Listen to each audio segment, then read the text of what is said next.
Assalamualaikum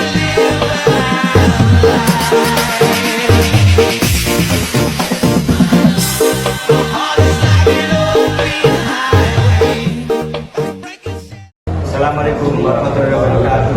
Kami dari kelompok 1.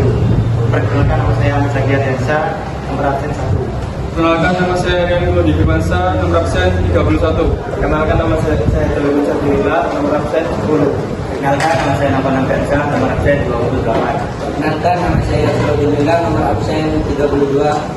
Perkenalkan, nama saya Sabila Ardiansa, nomor absen 24. Kami di sini akan mempresentasikan ancaman negara.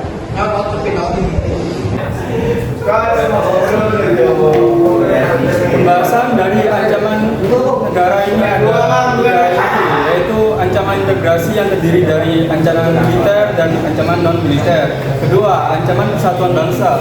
Ketiga, ancaman polisosbuk yaitu ideologi, politik, ekonomi, dan sosial budaya. Ancaman integrasi. Ancaman integrasi nasional adalah segala bentuk usaha atau kegiatan yang dilakukan oleh seseorang atau kelompok yang ditujukan untuk memecah belah persatuan dan kesatuan dalam suatu negara. Ancaman integrasi nasional bidang militer. Ancaman militer merujuk pada ancaman yang terkait dengan bidang pertahanan dan kekuatan bersenjata dan terorganisir yang dapat mengancam kedaulatan negara, integritas wilayah, dan keselamatan seluruh bangsa. Contoh, agresi atau invasi, pelanggaran wilayah, pemberontakan bersenjata, sabotase, spionase, aksi terorisme bersenjata, serta ancaman keamanan di laut dan udara. Ancaman integrasi nasional bidang non-militer. Ancaman di bidang non-militer tentunya tidak berkaitan dengan pertahanan negara. Contoh, konflik agama. Konflik agama adalah konflik yang terjadi karena perbedaan keyakinan, tradisi, keagamaan, atau kelompok individu yang berbeda. Dapat terjadi dalam berbagai tingkat, mulai dari konflik individu, konflik antar kelompok, hingga konflik antar negara, antar agama.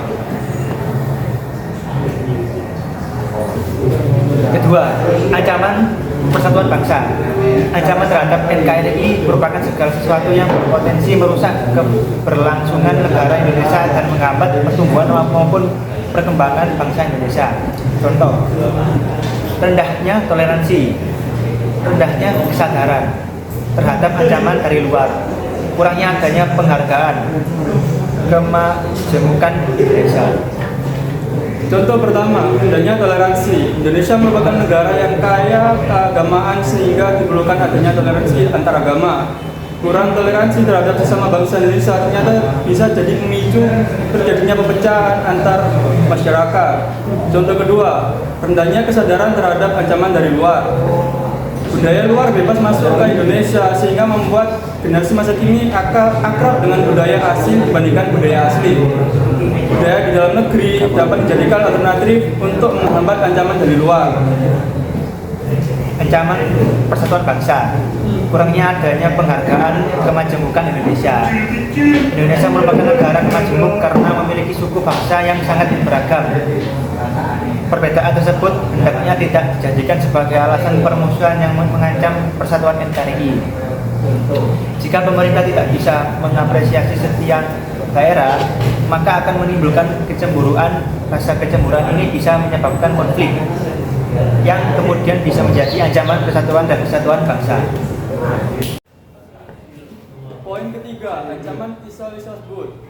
Islamisme terdiri dari ideologi, politik, ekonomi, dan sosial budaya. Bidang ideologi. Ancaman di bidang ideologi memungkinkan memengaruhi pemikiran dan pandangan masyarakat terhadap ideologi bangsa Indonesia, yakni Pancasila.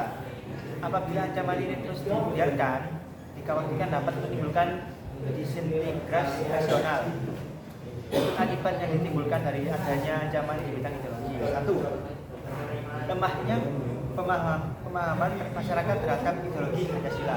2. Perilaku masyarakat tidak sesuai dengan nilai-nilai Pancasila. Bidang politik. Ancaman di bidang politik dapat muncul dari dalam maupun luar negeri. Ancaman politik dalam negeri biasanya berupa pengarahan massa untuk menurunkan pemerintahan yang berkuasa, sedangkan ancaman politik luar negeri berupa blokade politik, provokasi, dan intimidasi. Bidang ekonomi, arus globalisasi mempengaruhi pola konsumsi masyarakat terhadap produk luar negeri.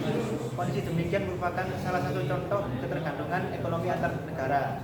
Jika kondisi tersebut dibiarkan, pengaruh asing dikhawatirkan dapat menjajah perekonomian negara. Bidang sosial budaya tidak hanya membawa dampak negatif terhadap perekonomian, globalisasi juga dapat menimbulkan ancaman sosial budaya. Seorang yang terdampak budaya barat-baratan cenderung bersifat konsumtif dan memikirkan kesenangan pribadi, sikap individualis, mungkin seorang merasa mampu untuk memenuhi kebutuhan diri sendiri dan tidak memerlukan bantuan orang lain. Hal ini apabila dibiarkan, kondisi tersebut dapat melunturkan sikap tenggang rasa, gotong royong, dan antar sesama. Demikian dari saya. Terima kasih. Wassalamualaikum warahmatullahi wabarakatuh.